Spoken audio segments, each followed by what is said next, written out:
So hi, welcome back to our channel. And இன்னைக்கு நம்ம என்ன வீடியோ பார்க்க போறோம் அப்படின்னா வந்துட்டு நம்மளுக்கு கமெண்ட் நிறைய வந்துகிட்டே இருக்கும். நம்ம லைவ்ல போனாலும் சரி, அவங்க டிஎன்பிஎஸ்சி படிச்சு விட்டுருப்பாங்க, இல்லை படிக்காம இருந்திருக்கலாம், இல்லை வேற ஃபீல்டில் இருக்கவங்க வந்துட்டு ஏதோ ஒன்று கிரிட்டிசைஸ் பண்ணிட்டே இருப்பாங்க. இந்த மாதிரி இந்த வேலையில அது தப்பு, இது கரப்ஷன் இருக்குது, இந்த சம்பளத்தை வச்சு நீங்க என்ன பண்ண போறீங்க அப்படின்னு சொல்லிட்டு அப்படியே நம்மளை வந்துட்டு ஒரு மட்டம் தட்டிக்கிட்டே இருப்பாங்க. இது என்ன ஆகும்னா, புதுசா படிக்கிற ஸ்டூடெண்ட் இருக்காங்க இல்லையா, ஸோ என்ன சொன்னாங்கன்னா எனக்கு உண்மை என்னங்கிறது எனக்கு தெரியும், நான் எவ்வளோ சாட்டிஸ்ஃபைடா இருக்கிறேன், நான் எவ்வளோ சாட்டிஸ்ஃபைடா இந்த வேலையில நான் வாழ்றேன் அப்படிங்கிறது எனக்கு தெரியும்.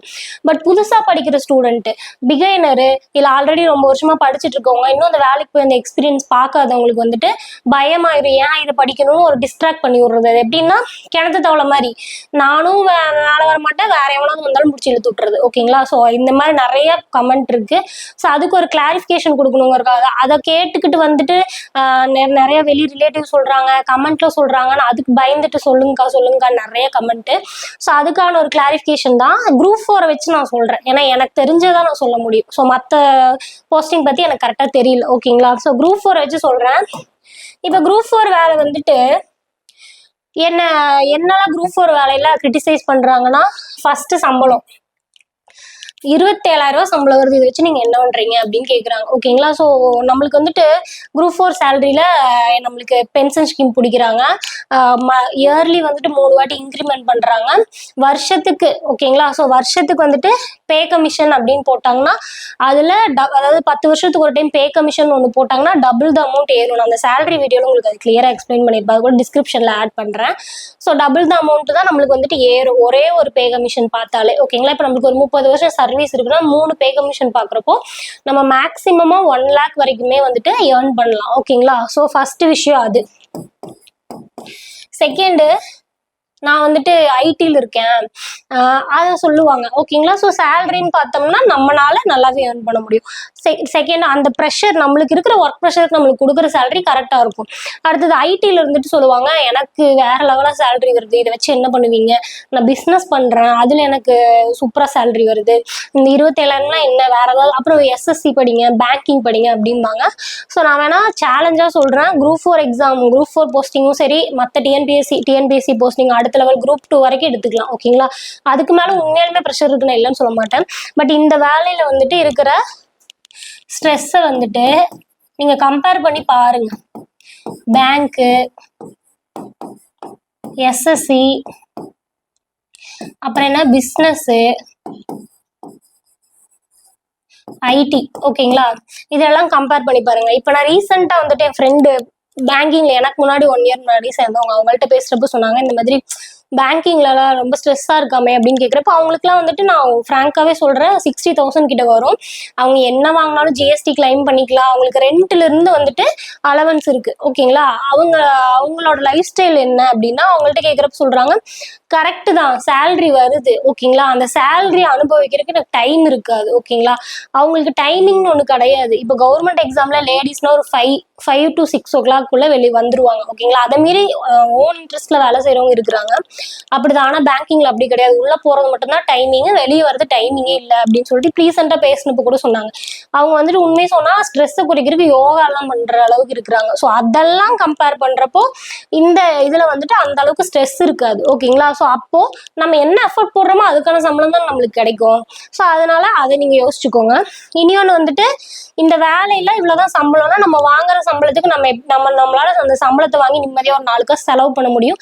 நம்மளுக்கு அதுக்கான ஒரு ஃபேமிலி, ஒரு உமனா இருக்காங்க, அவங்க டிஎன்பிஎஸ்சியில் ஆஸ்பிரண்டா இருக்காங்க, படிச்சு வேலையில போயிருக்காங்க அப்படின்னா அவங்களுக்கு என்னெல்லாம் பண்ணணுமோ அது எல்லாமே கவர்மெண்ட் பண்றாங்க. ஓகேங்களா? நம்மளுக்கு என்ன தேவையோ அத்தனையும் இருக்குது. ஸோ அந்த மாதிரி நம்ம வந்துட்டு பேங்கிங்ல ஃபினான்ஷியலா பண்ணுவாங்க. மற்றபடி டைமிங்கு, மற்றபடி மாரல் சப்போர்ட் வந்துட்டு பெருசா பேங்கிங்ல இருக்காது. பேங்கிங் நான் குறிப்பிட்டு சொல்லலை, மற்ற ஃபீல்டு எல்லாத்தையுமே நான் சொல்றேன். இப்பவே யோசிச்சு பாருங்களேன், நம்மளுக்கு வந்துட்டு இது பிரெக்னன்சிக்கு வந்துட்டு லீவ் எவ்வளவு தராங்க? 1 year வேணா நீங்க சொல்லுங்க, யாராவது கமெண்ட்ல தெரிஞ்சா, எனக்கு தெரியாதனால கேக்குறேன். வேற எந்த ஃபீல்ட்ல 1 இயர் வந்துட்டு உங்களுக்கு பிரெக்னெண்டா இருக்கிறாங்க அப்படின்னா லீவ் தருவாங்க அப்படின்னு சொல்லுங்க. ஓகேங்களா? ஸோ இதெல்லாம் அதுக்கான சலுகைகள் எப்படி சம்பளம் கம்மியோ அதுக்கான சலுகைகள் இருக்கு. நமக்கு சம்பளம் அதிகமா வேணும்னாலும் அடுத்து குரூப் 2 இருக்குது, குரூப் ஏ, குரூப் 1 இருக்குது. ஓகேங்களா? ஸோ இன்க்ரிமெண்ட்டும் அதே தான். இப்போ பிரைவேட்ல எல்லாம் போயிட்டு ஒரு டைம் நம்ம கேட்டுட்டு இருக்கணும். இன்க்ரிமெண்ட் அந்த மாதிரி கிடையாது, டார்கெட் கிடையாது. ஓகேங்களா? நம்மளுக்கு வேலை இருக்கும், அதுக்காக வேலையே இல்லாம ஃப்ரீயா இருப்போம்னு கிடையாது. வேலை இருக்கும், பட் புழிஞ்சு எடுக்க மாட்டாங்க. ஓகேங்களா?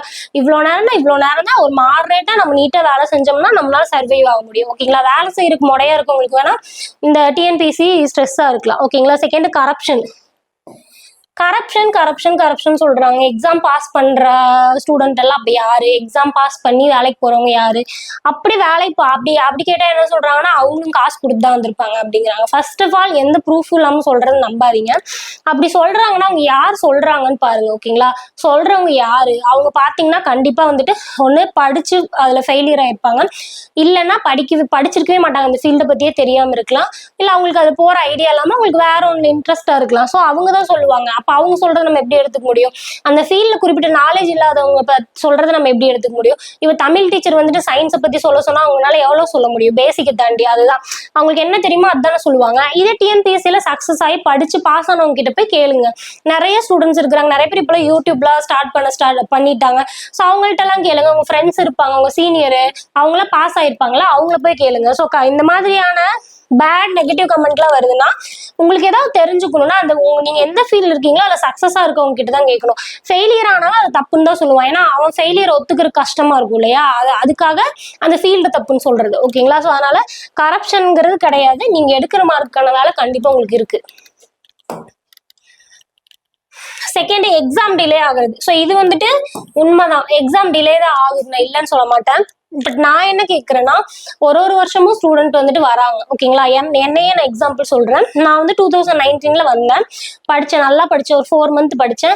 இன்னுமே கொஞ்சம் ஸ்டார்டிங்ல வந்துட்டு எனக்கு தெரியாது இவ்வளவு நேரம் இதுக்கு எஃபர்ட் போடணும் அப்படின்னு சொல்லிட்டு ஒரு 1.5 மாசம் வந்துட்டு கொஞ்சம் லத்தாஜிக்கா படிச்சேன்.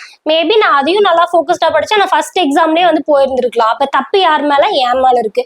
அப்ப நான் என்ன சொல்றேன், டிஎன்பிஎஸ்சி கொரோனா வந்தனால டிஎன்பிஎஸ்சியே எக்ஸாமே வைக்கல, டிஎன்பிஎஸ்சியே சரியில்லை அப்படின்னு சொல்லி நான் என்னோட தப்பு அனலைஸ் பண்ணாம டிஎன்பிஎஸ்சி குறை சொல்லியிருந்தேன்னா இந்நேரம் நான் வேற ஒரு வேலைக்கு போயிருந்திருக்கலாம், போகாம இருந்திருக்கலாம், வேற ஃபீல்டு போயிருப்பேன். ஓகேங்களா? ஸோ தப்பு நம்ம மேல இருக்குதான்னு பார்த்துட்டு தான் நம்ம அடுத்தவங்களை குறை சொல்லணும். ஓகேங்களா? ஸோ ஒரு வருஷம் எக்ஸாம் வருது இல்லை, அதே நீ பாஸ் பண்ணல, நீ 3 வருஷம் கழிச்சு எக்ஸாம் வைக்கிறாங்க, ஓகே தான், ஃப்ரெஷ்ஷா வரீங்க. ஒரு 1.5 வருஷம் படிச்சு ஃபர்ஸ்ட் எக்ஸாம் ஏன் பாஸ் பண்ணல? பாஸ் பண்ணாதனால தானே திருப்பி ஒரு 3 வருஷம் வெயிட் பண்ணி 4 வருஷம் ஆகுது. வருஷம் எக்ஸாமும் வந்திருக்குது, அப்ப ஏன் பாஸ் பண்ணல அப்படிங்கிற நீங்க யோசிச்சு பார்க்கணும். ஓகேங்களா? சரி, சொல்றவங்க எல்லாத்துக்குமே வந்துட்டு அவங்களால பாஸ் பண்ண முடிஞ்சிருக்காது. அவங்களும் 2 எக்ஸாம் எழுதிட்டு தான் சொல்லுவாங்க. எழுதாம சொல்லியிருந்தா ஓகே, எக்ஸாமே வரல போலங்களா, அவங்க எழுதியிருப்பாங்க, கொடுத்த வாய்ப்பை பயன்படுத்திக்கல. ஸோ அதனால இப்போ வாய்ப்பு லேட்டு அப்படின்னு நம்ம சொல்ல முடியாது. ஓகேங்களா? ஸோ ஆனா எக்ஸாம் டிலே ஆகுறது உண்மைதான். 1 இயர் நம்ம ஒரு எக்ஸாமுக்குன்னு வெயிட் பண்ற மாதிரி தான் இருக்கும். ஓகேங்களா? அடுத்தது டைம். ஸோ நம்ம வந்துட்டு இது படிக்கணும் அப்படின்னா வந்துட்டு நம்ம ரொம்ப டைம் ஸ்பெண்ட் பண்ணணும், நமக்கு ஏஜ் ஆயிரும் அப்படின்னு சொல்றாங்க. இதுக்கும் அதே பதில் தான். ஏஜ் ஏன் அப்படின்னா நீங்க வந்துட்டு போடுற எஃபர்ட் அப்படி இருக்குது. ஓகேங்களா? இப்போ நீங்க ஒரு கம்பெனில போய் பிரைவேட் செக்டர்ல வேலை செய்றீங்க, உங்களுக்கு ஒரு டார்கெட் தராங்க, இது முடிச்சாலும் சம்பளம்னா நம்ம முடிக்க மாட்டோமா? முடிப்போம். ஆனா எக்ஸாம் 1 வருஷம் கழிச்சு வரப்போற எக்ஸாமுக்கு இப்போ ஒரு டார்கெட்டை ஃபிக்ஸ் பண்ணி படிக்க சொன்னா படிப்போமா? படிக்க மாட்டோம். ஏன்னா இன்னும் டைம் இருக்கு, நம்ம படிக்க மாட்டோம். நம்ம லத்தாஜிக்கா இருக்கிறதுக்கும் நம்ம ஒழுங்கா என்னன்னு அனலைஸ் பண்ணி படிக்காததுக்கும் வந்துட்டு நம்ம வந்து இன்னொருத்தங்களை பிளேம் பண்ண முடியாது. ஓகேங்களா? ஸோ டைம்ங்கிறது அதிகமா ஸ்பெண்ட் பண்ணி தான் ஆகணும் டிஎன்பிஎஸ்சி ஃபீல்டை பொறுத்த வரைக்கும். டிஎன்பிஎஸ்சின்னு கிடையாது, பேங்கிங்ல போய் பாருங்க, ஒருத்தவங்களும் அப்படி.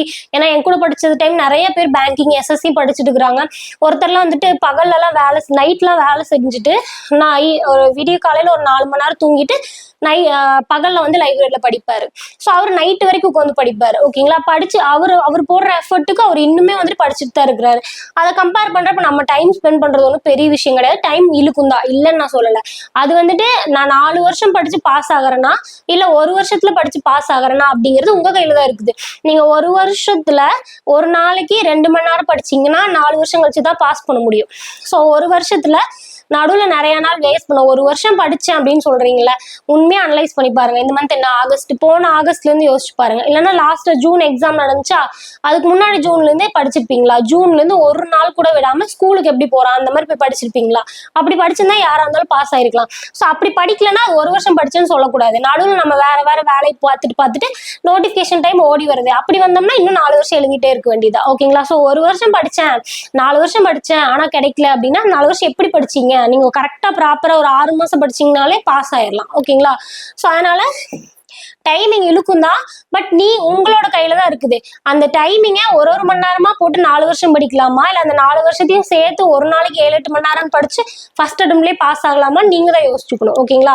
அடுத்தது சப்ஜெக்ட் வந்துட்டு நிறைய சப்ஜெக்ட் இருக்குது, படிக்கிறது கஷ்டம் அப்படின்னு சொல்றீங்க. சப்ஜெக்ட்னா என்ன இருக்குது? நம்ம படிச்சுட்டு வந்தது தானே. 6 to 10th school book, 11th 12th ரேண்டமா கேக்குறாங்க. ஓகேங்களா? இதுதானே. இது எப்படி சிலபஸ் ஃப்ரேம் பண்ணியிருப்பாங்க? ஒரு 6ஆம் கிளாஸ் குழந்தை படிக்கிற சிலபஸ் தானே 6வது இருக்கும். ஒரு 12ஆம் கிளாஸ் பையனுக்கு புரியுற சப்ஜெக்ட் நம்மளுக்கு புரியாதா? நம்ம காலேஜ் முடிச்சு வந்திருக்கிறோம், இல்ல 12வதே படிக்கல 10வது தான் படிச்சு வந்திருக்கோம், நம்மளுக்கு அவ்வளவு எக்ஸ்பீரியன்ஸ் இருக்குது, நம்மளால தமிழ் வாசிக்க முடியும், ஒரு கான்செப்ட் புரிய முடியும். ஒரு 12ஆம் கிளாஸ்னா எவ்வளவு, ஒரு 17-18 வயசு பையனுக்கு புரியுறது நம்மளுக்கு புரியாதா? அப்படி யோசிச்சு பாருங்க. நம்ம வந்துட்டு புரியாதுன்னு சொல்றதுக்கு ரீசன் என்னன்னா, நான் எஃபர்ட் போட்டு நான் அதை புரிஞ்சுக்க ட்ரை பண்ணலங்கிறதா உண்மை. ஒரு வாட்டி வாசிச்சா எப்படி புரியும்? ஒரு 10 வாட்டி வாசிச்சுதான் பாருங்களேன். அது ஒருத்தவங்களோட கெப்பாசிட்டி பொறுத்துதான். ஓகேங்களா? சோ இதெல்லாம் வந்து மேம்போக்கா சொல்ற பொய்கள். ஓகேங்களா? இது எல்லாமே மேம்போக்கா சொல்ற பொய்கள் தான். இது எல்லா பொய்லையும் உள்ள போய் பாத்தீங்கன்னா ட்ரை பண்ணிருக்க மாட்டாங்க. ஓகேங்களா? சயின்ஸ் கஷ்டங்கிறாங்க. சயின்ஸ் 100 மார்க் சிலபஸ்ல. அடுத்தது தமிழ் ஒரு 10 மார்க் அப்படின்னா அப்ப தமிழ் தான் கஷ்டம்பாங்க. ஏன்னா சயின்ஸ் 100 மார்க்ல படிச்சிருவாங்க. ஓகேங்களா? சோ அப்ப இதுல இருந்து என்ன தெரியுது? கஷ்டங்கிறது படிச்சிருக்குமா படிக்கலையாங்கிறத பொறுத்து தானே தவிர சப்ஜெக்ட பொறுத்து கிடையாது. இப்ப ரீசெண்டா கூட ரிசர்வேஷன் பத்தி போட்டப்போ ஒருத்தங்க கிரிட்டிசைஸ் பண்ணி கமெண்ட் பண்ணியிருந்தாங்க, இந்த மாதிரி அப்ப நாங்களாம் படிக்கிறதே இல்லையா, ஜென்ரல் இருக்கவங்களும் படிக்கிறோம்ல அப்படின்னு கேக்குறாங்க. சோ நான் என்ன கேக்குறேன்னா, ரிசர்வேஷன்ங்கிறது ஃபர்ஸ்ட் எது கொடுத்தாங்க? ரிசர்வேஷன் எது கொடுத்தாங்க? ஒரு கேட்டகரிக்கும் ரிசர்வேஷன் இருக்குல்ல. சோ நீங்க சொல்றீங்க காமனா நான் உமன் என்ன மட்டும் சொல்றேன், மத்த உள்ள கேஸ்ட் கேட்டகரிக்குள்ள நான் போல. ஓகேங்களா? இப்போ நான் வந்துட்டு உமன் வச்சுக்கலாம், எம்பிசில நான் உமன், எம்பிசி மேல் இருக்காங்க. ஓகேங்களா?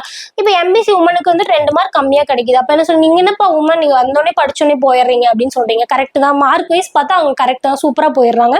இப்ப வரைக்கும் பிராக்டிகலா யோசிச்சு பாருங்க, எத்தனை பொண்ணுங்க வீட்டுல படிக்கிற கூடுறாங்க. பசங்களை வந்துட்டு நீ சென்னையில போய் தங்கி படிப்பா அப்படின்னு சொல்றாங்க. பொண்ணுங்களை அப்படி விடுறாங்களா? எவ்வளவு பெர்சன்டேஜ் விடுறாங்க? சோ அப்ப அவங்களுக்கு வாய்ப்பு கம்மி தானே. நீங்க அதை யோசிச்சு பாருங்க. இப்ப 2 பேர் இருக்காங்க, 2 பேருக்குமே வந்துட்டு நீ 10 மணி நேரம் கம்ஃபர்டபுளா உட்காந்து படினா 2 பேரும் அவங்களோட திறமையை காட்டுவாங்க, அதுக்கான மார்க் வாங்குவாங்க. ஒருத்தர் 10 மணி நேரம் நீ கம்ஃபர்டபுளா படி, உனக்கு எல்லா லெவல்ஸும் நான் பாத்துக்கிறேன் அப்படின்னு சொல்றாங்க. இன்னொருத்தங்க நீ வீட்டு வேலையெல்லாம் செஞ்சுட்டு குழந்தையெல்லாம் பார்த்துட்டு படிக்கணும் அப்படிங்கிறப்ப அவங்க 2 பேரும் எப்படி ஒரே மார்க் வாங்க முடியும்? இதுதான் ரிசர்வேஷன். ஸோ ரிசர்வேஷனை பிளேம் பண்ணாதுங்க. உங்களுக்கு அதுக்கான ஃப்ரீடம், உங்களுக்கு மார்க் அதிகமா எடுக்கணும்னா அதுக்கான டைமும் அதுக்கான ஆப்பர்ச்சுனிட்டி உங்களுக்கு இருக்குல்ல, அதை யூஸ் பண்ணிக்கோங்க. ஓகேங்களா? ஸோ இதுதான் இந்த வீடியோ.